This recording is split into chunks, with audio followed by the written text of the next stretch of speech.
Hello class ninth session 2 working with data में आज हम देखेंगे एब्सोल्यूट सेल रेफरेंसिंग।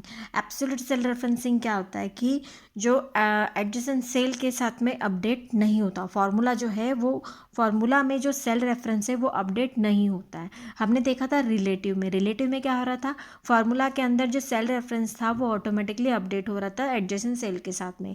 लेकिन यहाँ पर जो एब्सोल्यूट सेल रेफरेंस होता है, एब्सोल्यूट सेल रेफरेंसिंग में जब हम फार्मूला देते हैं तो वो सेल रेफरेंस अपडेट नहीं होता है। और एब्सोल्यूट सेल रेफरेंस को देने का तरीका होता है, हम रो और कॉलम जैसे सेल रेफरेंस हम देते हैं, जैसे A1 है ना, तो A1 में यहाँ पे कॉलम और रो नंबर भी आ रहा है।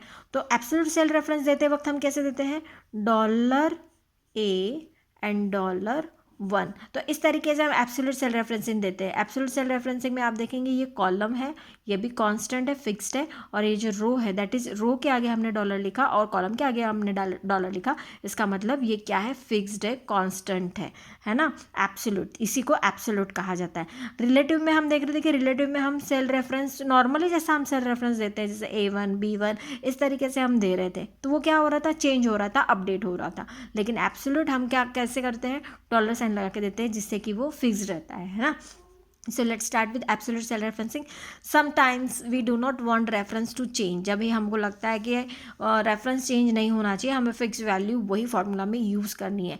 When we copy a formula to a different cell, in such a case we can go for absolute referencing. To create an absolute cell referencing, put a dollar sign before the parts of the formulas column and row. तो जो भी जिसको भी हमको absolute मतलब fix constant रखना है, उसके आगे हम क्या लगाते थे, डॉलर लगा देते हैं।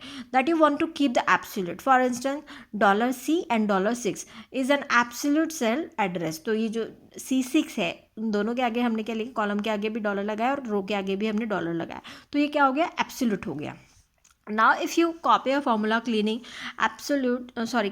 absolute cell address, then only the relative cell address updates and the absolute cell address remain the same. अभी यही बात मैंने आपको बताई थी कि जो रिलेटिव होता है वो आपका अपडेट होता है, लेकिन एब्सोल्यूट जो है वो अपडेट नहीं होता है, सेम ही होता है। That is if the formula in E6 is, जैसे हमने E6 में कोई फॉर्मूला डाला, that is C6 into D6। तो ये जो D6 है, आपको भी यहाँ से समझ में आ रहा है कि ये एब्सोल्यूट एड्रेसिंग किया हुआ है। Then no matter what wherever you copy the formula, अब जहाँ पे भी इस फॉर्मूला को आप कॉपी करोगे, ये जो C है ये तो चेंज, C6 है ये वाला तो चेंज हो जाएगा, लेकिन ये जो दूसरा जो सेल रेफरेंस आपने दिया था वो एब्सोल्यूट दिया था और ये कभी चेंज नहीं होगा, है ना। तो नेक्स्ट सेल में जाएंगे तो ये C का C7 हो जाएगा, C6 का C7 हो जाएगा, लेकिन ये वाला फिक्स रहेगा। So no matter wherever you copy the formula, only the relative cell address that is C6 will change to the destination cells, and the $D and $6 will remain the same. So that is in all the copies formulas, always the cell values of a cell D6 will be considered.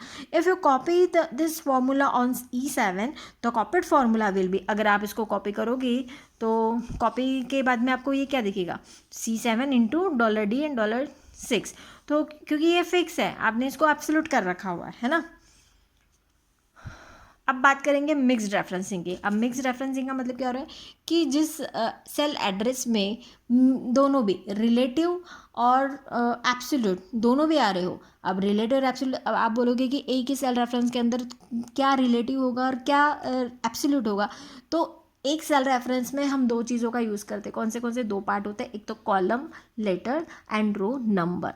तो जब हम mixed cell referencing use करते हैं, तो mixed cell referencing में या तो कभी कॉलम फिक्स होता है, एब्सोल्यूट होता है, या रो आपकी एब्सोल्यूट होती है, और या तो अगर आपने कोई एक अगर एब्सोल्यूट है तो दूसरा आपका रिलेटिव होता है, मतलब कॉलम या तो रिलेटिव हो जाएगा या फिर रो आपकी रिलेटिव हो जाएगी। तो इस तरीके से मिक्स रेफरेंसिंग बनती है। जैसे मैं एक दो एग्जांपल यहाँ पे दे रही हूँ कि जैसे हमने लिखा $3। अब यहाँ से आपको क्या पता लग रहा है कि A आपका रिलेटिव है, बट ये जो रो नंबर है ये आपकी एब्सोल्यूट है। ठीक उसी तरीके से मैंने दिया एक $A4। अब आपको क्या पता लग रहा है कि ये जो कॉलम है वो आपका एब्सोल्यूट है और जो रो है, रो नंबर है, वो आपकी रिलेटिव है। तो इनको मिक्स्ड रेफरेंसिंग कहा जाता है ना। A cell address contains 2 parts, that is column letters and row number.